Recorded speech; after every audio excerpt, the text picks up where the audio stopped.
కళా వెంకట్రావు గారు.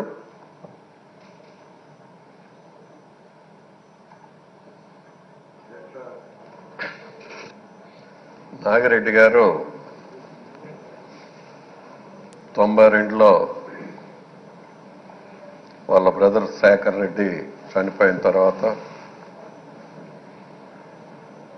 అసెంబ్లీకి జరిగేటటువంటి బై ఎలక్షన్లో మరి ఆయన అభ్యర్థిగా రావటం గెలవటం జరిగింది. ప్రత్యేకంగా నాకు వాళ్ళ మామగారు అయినటువంటి సుబ్బారెడ్డి 83లో మాతో ఎమ్మెల్యే చేశారు. ఇంకా ప్రత్యేకంగా కర్నూలు జిల్లా నుంచి ఉండేటటువంటి మిత్రులు చాలామంది నాకు బివి మోహన్ రెడ్డి కానీ, కృష్ణమూర్తి గారు కానీ, ఫరూక్ కానీ, అందువల్ల ఆ జిల్లాతో నాకు చాలా అనుబంధం.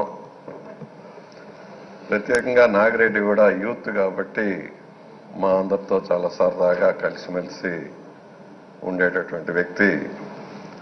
ఈ రోజున మరి ఆయన మరణించటం చాలా బాధాకరమైనటువంటి విషయం. వయసు కూడా 53 సంవత్సరాలే.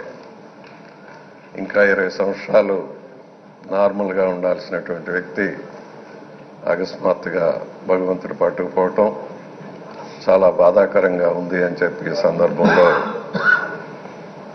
తెలియజేసుకుంటూ నాగిరెడ్డి ఆత్మకి శాంతి కూరాలని, వారి కుటుంబ సభ్యులకు నా ప్రగాఢ సంతాపాన్ని తెలియజేస్తూ, అఖిలప్రియ ఈ సందర్భంలో చాలా ధైర్యంగా ఉండి యూత్ల ఆళ్లగడ్డ ప్రజలకు కానీ, జిల్లాలో ఉండేటటువంటి మిగతా కాన్స్టిట్యున్సీస్లో ఎస్పెషల్లీ నంద్యాల కాన్స్టిట్యున్సీని కూడా ఆమె నర్స్ చేస్తూ ముందుకు సాగాలని, పార్టీ పరంగా ఆమెకు పార్టీ అన్ని విధాలుగా సహకరిస్తుంది, ఆమెతో పాటు ఉంటుంది, ముందుకు నడిపిస్తుంది అని చెప్పి సందర్భంలో తెలియజేసుకుంటూ సెలవు.